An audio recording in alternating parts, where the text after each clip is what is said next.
Hello नमस्कार। स्वागत है आप सभी को आपके प्यारा सा यूट्यूब चैनल कृतज्ञ क्लासेस पे। तो बच्चों कैसे हो आप सब? बिल्कुल बढ़िया सब। बिल्कुल। तो आज की इस वीडियो में हम लोग 10th क्लास से हिस्ट्री के 5 नंबर चैप्टर अर्थव्यवस्था और आजीविका के इम्पोर्टेंट सब्जेक्टिव क्वेश्चन को करेंगे। 4 चैप्टर तक पढ़ाई है जो कि हिस्ट्री का हो गया है। कितने चैप्टर तक? 4 चैप्टर तक। तो यदि आप उसे नहीं देखोगे तो ज़रूर देख लीजिएगा, बहुत इम्पोर्टेंट क्लास हुआ है। तो आज हम लोग करेंगे इसके 5वां चैप्टर के सब्जेक्टिव क्वेश्चन को। तो चलिए क्लास को स्टार्ट करते हैं। आप सभी जल्द से इसे अपने दोस्तों के पास शेयर कर दीजिए और चैनल पे जो भी विद्यार्थी नए आए होंगे, पहली बार आए होंगे, तो सब्सक्राइब कर लीजिएगा। रेगुलर क्लास यहाँ पे चल रहा है। 2023 एग्ज़ाम की एकदम धमाकेदार तैयारी करेंगे। तो फटाफट से आप सभी चैनल को सब्सक्राइब कीजिए और लिंक को शेयर कर दीजिए। स्टार्ट करते हैं क्लास को। फर्स्ट क्वेश्चन देखिए, अति लघु उत्तरीय प्रश्न है। फैक्ट्री प्रणाली के विकास के तिन्ही 2 कारणों को बताएं। जो फैक्ट्री प्रणाली है इसके विकास के 2 कारण को बताना है। तो देखिए इसका विकास का कारण जैसे कि मशीनों एवं नए नए यंत्रों का आविष्कार हुआ है जिससे कि फैक्ट्री का विकास हुआ है। उसके बाद मानव की आवश्यकता, जो मानव की क्या था, तो सबसे ज़रूरी बात तो यह था कि मानव को फैक्ट्री की आवश्यकता था और इसका है जो कि विकास का एक कारण भी है, मानव की आवश्यकता। समझ गए आप सभी? तो बढ़ते हैं। नेक्स्ट क्वेश्चन है, सेकेंड क्वेश्चन है, बुर्जुआ वर्ग की उत्पत्ति कैसे हुई? बुर्जुआ एक वर्ग है, इसकी उत्पत्ति पूछा है। इसका उत्पत्ति कैसे हुआ था, ध्यान दीजिएगा। औद्योगिकीकरण के फलस्वरूप ब्रिटिश सहयोग से भारत के उद्योग में पूंजी लगाने वाले उद्योगपति पूंजीपति बन गए। अतः समाज में 3 वर्गों का उदय हुआ, पूंजीपति, बुर्जुआ वर्ग एवं मध्यम। देखिए बुर्जुआ वर्ग, इसी को बोलते हैं मध्यम वर्ग एवं मजदूर वर्ग। देखिए जो यहाँ पे था कौन था, तो उद्योगपति पूंजीपति, जो उद्योगपति वर्ग था वह पूंजीपति वर्ग बन गया। और जिस कारण से जो कि समाज में 3 वर्गों का उदय हुआ, यह एक पूंजीवादी वर्ग हो गया, पूंजीपति वर्ग, और एक होगा बुर्जुआ या मध्यम वर्ग, और एक मजदूर वर्ग हो गया। चलिए आगे बढ़ते हैं नेक्स्ट 3 नंबर क्वेश्चन पे। 3 नंबर क्वेश्चन ध्यान दीजिए। 18वीं शताब्दी में भारत के मुख्य उद्योग कौन कौन से थे? तो 18वीं शताब्दी के मुख्य उद्योग की बात करें तो उस समय था भारतीय हस्तकला। जो हाथों से जो डिजाइन बनाया जाता था, यह बहुत ही जो था बेस्ट था। जो डिजाइन बनाया जाता था यह हस्तकला था, बहुत बेस्ट माना जाता है डिजाइन। और उसके बाद था शिल्प उद्योग और भारतीय हस्तकला। नेक्स्ट क्वेश्चन देखते हैं 4 नंबर। यह है जो कि अति लघु उत्तरीय प्रश्न है, ज़्यादा नहीं लिखना है। निरुद्योगीकरण। देखिए निरुद्योगीकरण से आपका क्या तात्पर्य है? निरुद्योगीकरण की बात करें तो ध्यान दीजिए, कल कारखानों की स्थापना के बाद भारत में कुटीर उद्योग बंद होने की कगार पर पहुंच गया, जिसे इतिहासकारों ने निरुद्योगीकरण की संज्ञा दी। जो देखिए कल कारखानों की स्थापना हुई, जिस कारण से जो कि कुटीर उद्योग, हाथों से बनाया जाने वाला जो सामान सा था, जैसे कि सूप बनाना, उसके बाद टोकरी बुनना, ये सभी है, जैसे कि पर्दे पे कढ़ाई करना, ये सभी का कार्य है जो कि विलुप्त होने लगा, कम होने लगा। तो इसे ही जो इतिहासकारों है जिसे कि निरुद्योगीकरण की संज्ञा दी, निरुद्योगीकरण का नाम दिया था।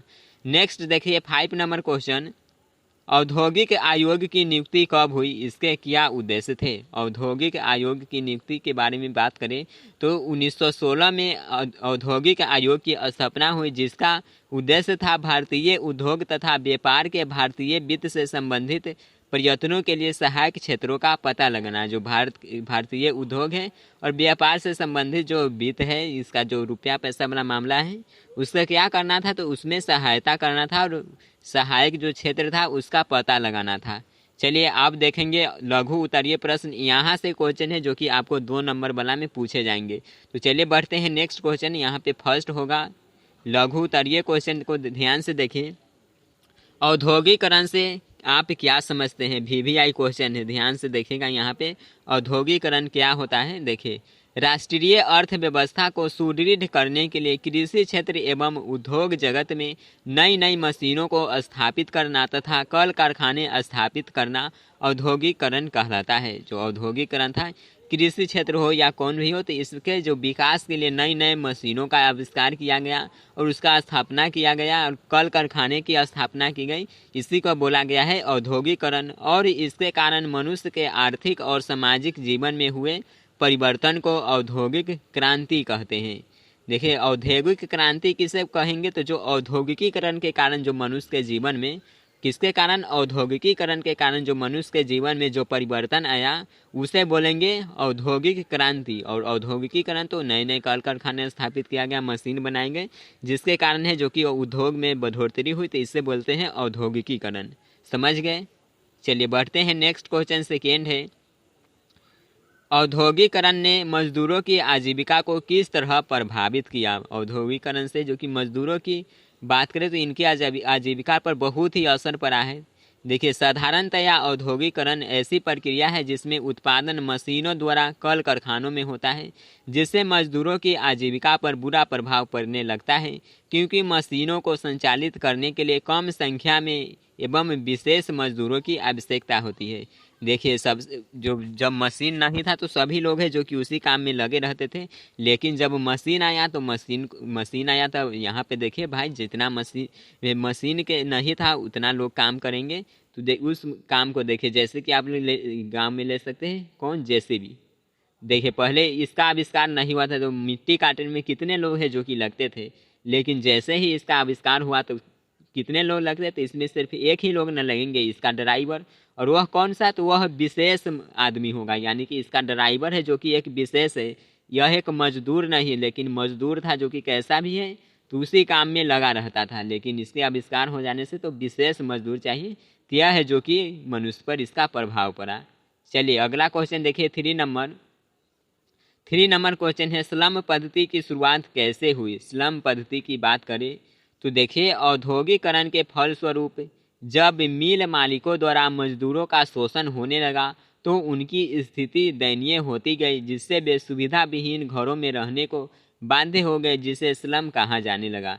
देखिए, जैसे ही औद्योगिकीकरण का विकास हुआ तो इससे जो कि जो मजदूरों का मालिक था वह जो कि मजदूरों का शोषण करने लगा। इससे जो कि मजदूर की स्थिति एकदम दयनीय हो गई, उसका खानों को नहीं होता था, उसके घर में मानिए तो कुछ सुविधा नहीं होता था, यानी कि सुविधा विहीन घर में रहता था और उसके लिए वह बाध्य था, करेगा तो क्या, उसे वही करना है, तो इसे ही बोला गया है स्लम। चलिए बिल्कुल यहाँ पे कोई डाउट नहीं है। बढ़ते हैं नेक्स्ट क्वेश्चन में। 4 नंबर क्वेश्चन देखिए, न्यूनतम मजदूरी कानून कब पारित हुआ और इसके क्या उद्देश्य थे। न्यूनतम मजदूरी कानून की बात किया है। देखिए, न्यूनतम मजदूरी कानून 1948 में पारित हुआ। कब पारित हुआ था, तो 1948 में, जिसके द्वारा कुछ उद्योगों में मजदूरों की दरें निश्चित की गई और कहा गया कि मजदूरी ऐसी होनी चाहिए जिससे मजदूर केवल अपना ही गुजारा न कर सके बल्कि इससे कुछ और अधिक हो, ताकि वह अपनी कुशलता को भी बनाए रख सके।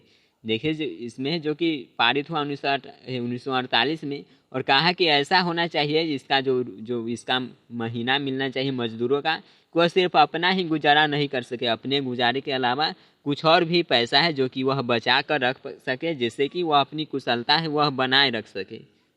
यह था जो कि न्यूनतम मजदूरी कानून था। आगे बढ़ते हैं 5 नंबर क्वेश्चन, कोयला एवं लौह उद्योग ने औद्योगिकरण को गति प्रदान की कैसे। कोयला, देखिए जैसे ही जो औद्योगिक क्रांति आया यानी कि औद्योगिकीकरण हुआ, जिसमें कोयला और लोहा का है जो कि एक विशेष रोल है। किस प्रकार इसका रोल है से देखिए यहाँ पे, कोयला एवं लोहा दोनों को औद्योगिकरण प्रक्रिया की रीढ़ माने जाते हैं, क्योंकि कोयला ईंधन की ज़रूरत को पूरा करता है। जैसे ईंधन में किसका यूज किया है, तो कोयला का यूज करेगा, तो कोयला है जो कि ईंधन की आवश्यकता को पूरा करता है, और लोहा मशीनों के निर्माण में काम आता है, और कोई भी कारखाना बिना ईंधन और मशीन के नहीं चल सकता। अतः कोयला एवं लोहा उद्योग औद्योगिकीकरण को गति प्रदान करता है। समझ गए, सिंपल सा क्वेश्चन था, कोई डाउट नहीं है। तो बढ़ते हैं आगे, और यहाँ से ध्यान दीजिए, दीर्घ उत्तरीय प्रश्न शुरू होता है। यह क्वेश्चन आपको आएगा 5 नंबर वाला में। 5 नंबर वाला क्वेश्चन रहेगा दीर्घ उत्तरीय प्रश्न, जिसका कि लगभग आपको 150 शब्दों में उत्तर देना होगा। ध्यान दीजिए, जैसे यहाँ पे लिखा गया है उसी तरह से आपको आंसर देना है। किस तरह से शब्दों को ध्यान रखकर आंसर दीजिएगा, ध्यान से यहाँ पे देखिए। फर्स्ट क्वेश्चन है, औद्योगिकीकरण के कारणों का उल्लेख करें। इसका कारण क्या था इसका आने का, इसको विस्तार से लिखना है, ध्यान से देखिए। औद्योगिकरण के कारण निम्न है, जैसे कि देखिए आवश्यकता आविष्कार की जननी, आवश्यकता है जो कि आविष्कार की जननी होती है। नई नई आवश्यकताओं की पूर्ति के लिए तत्कालीन समय में उद्योगों का विकास प्रारंभ हुआ। नेक्स्ट देखिए यहाँ पे नए नए मशीनों का आविष्कार जो था, नए नए मशीनों का आविष्कार के लिए है जो कि औद्योगिकरण हुआ। देखिए 18वीं शताब्दी के उत्तरार्ध में ब्रिटेन ने नए नए यंत्रों एवं मशीनों के आविष्कार ने उद्योग जगत में ऐसी क्रांति का सूत्रपात किया जिसे औद्योगिकरण एवं उपनिवेशवाद दोनों का मार्ग प्रशस्त हुआ। नेक्स्ट बात करें तो लोहा, देखिए कोयले एवं लोहे की प्रचुरता। किसी भी उद्योग की प्रगति कोयले एवं लोहे के उद्योग पर बहुत अधिक निर्भर करती है। ब्रिटेन में लोहे एवं कोयले की खानें थी जिससे औद्योगिकरण को बढ़ावा मिला।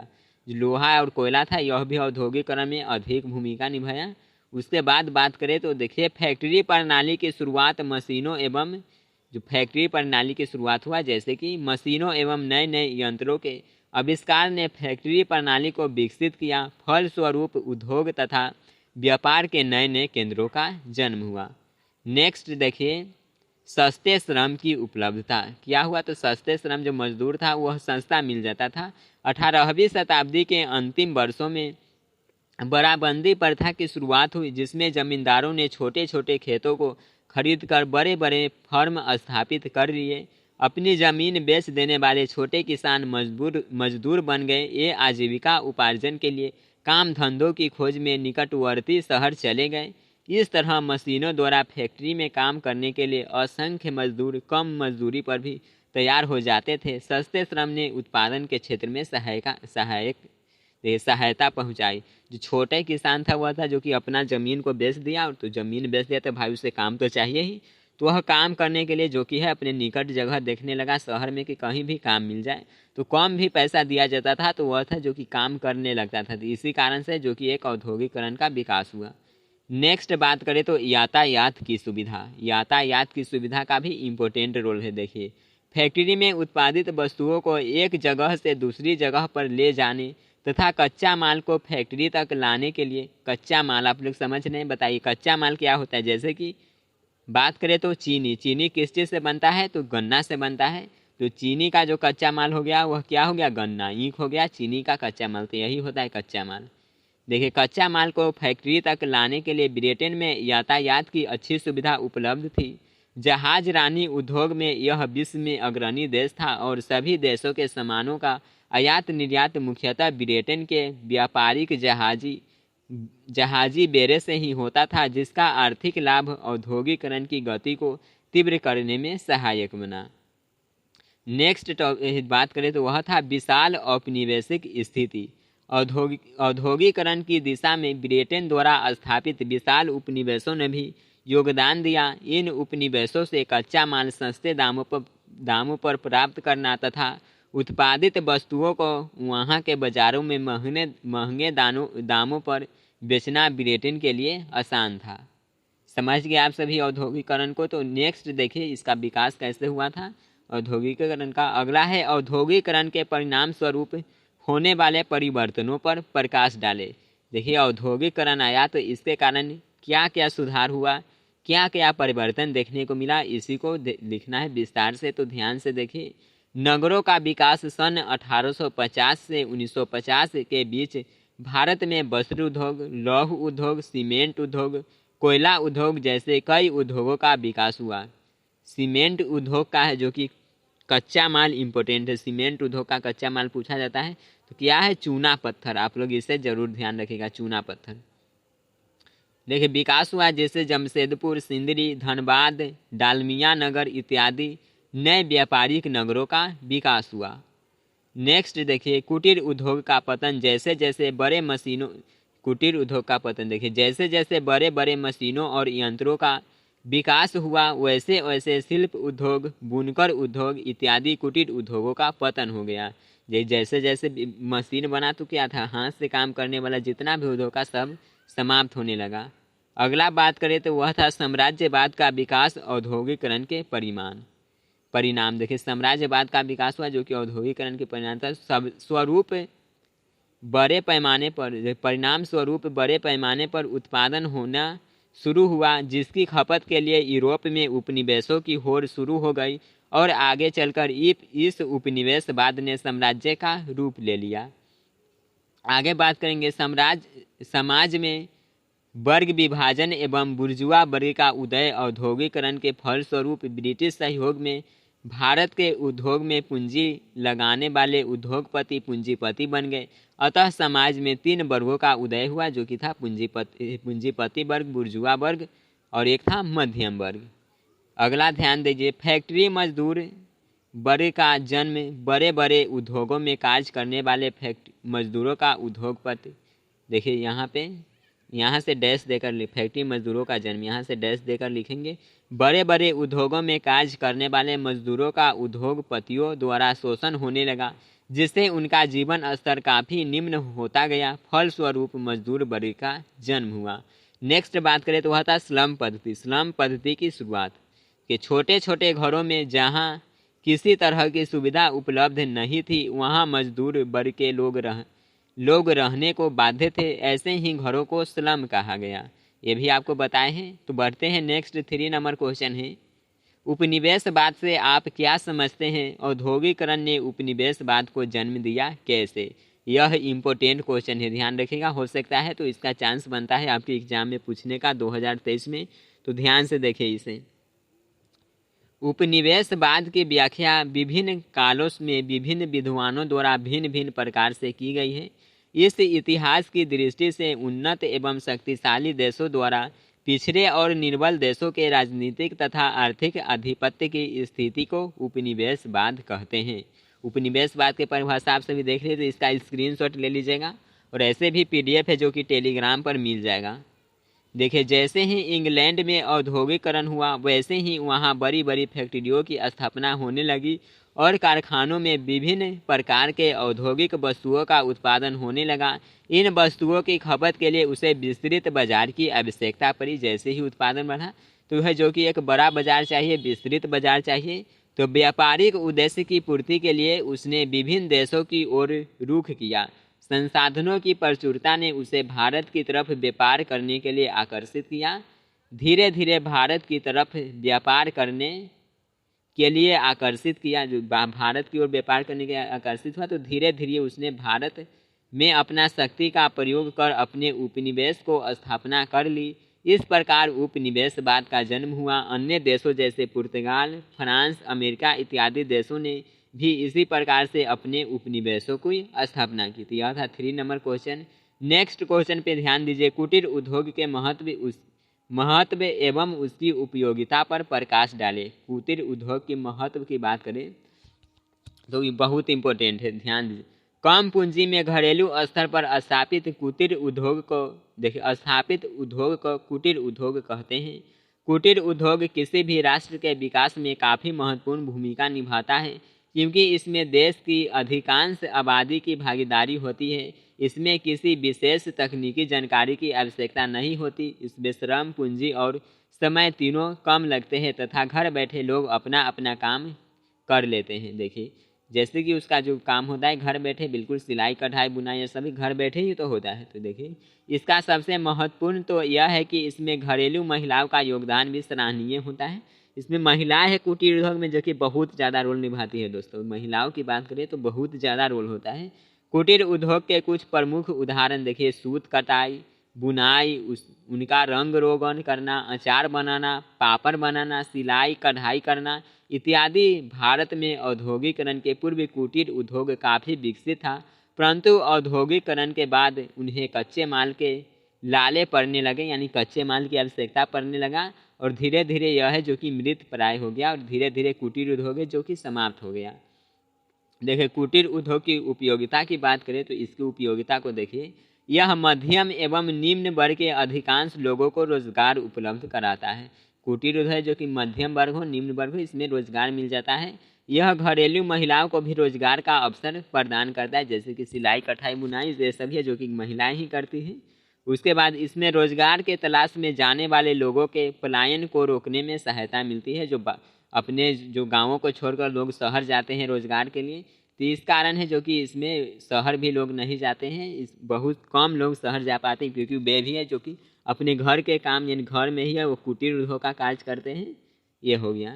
यह सामाजिक आर्थिक प्रगति व संतुलित क्षेत्रवार विकास के एक शक्तिशाली औजार का कार्य करता है। और नेक्स्ट, यह कौशल में वृद्धि, उद्यमिता में वृद्धि तथा उपयुक्त तकनीक का बेहतर प्रयोग सुनिश्चित करता है। यह था जो कि 4 यहाँ पे हम लोगों ने दीर्घ उत्तरीय प्रश्न को किए, और यहाँ पे 5 किए हैं शॉर्ट क्वेश्चन यानी कि लघु उत्तरीय प्रश्न, और 5 अति लघु उत्तरीय प्रश्न। यहाँ पर हम लोग टोटल 14 प्रश्न को किए हैं। इसमें से आपको 2 से 3 सवाल है जो कि फिक्स है कि बोर्ड एग्जाम में देखने को मिलेगा। तो आप सभी वीडियो को लाइक कर दीजिए, और प्लीज़ आप लोग चैनल पे नए आए होंगे तो सब्सक्राइब कर लीजिए। और रेगुलर क्लास चल रहा है, रोज़ यहाँ पे 12 बजे क्लास हो रहा है सोशल साइंस का, और शाम को 6:30 बजे हिंदी और संस्कृत का क्लास चल रहा है। तो आप सभी रेगुलर क्लास अटेंड कीजिए। मिलते हैं नेक्स्ट क्लास में। ज़रूर बताइएगा कि आज का वीडियो आपको कैसा लगा। Bye everyone, take care.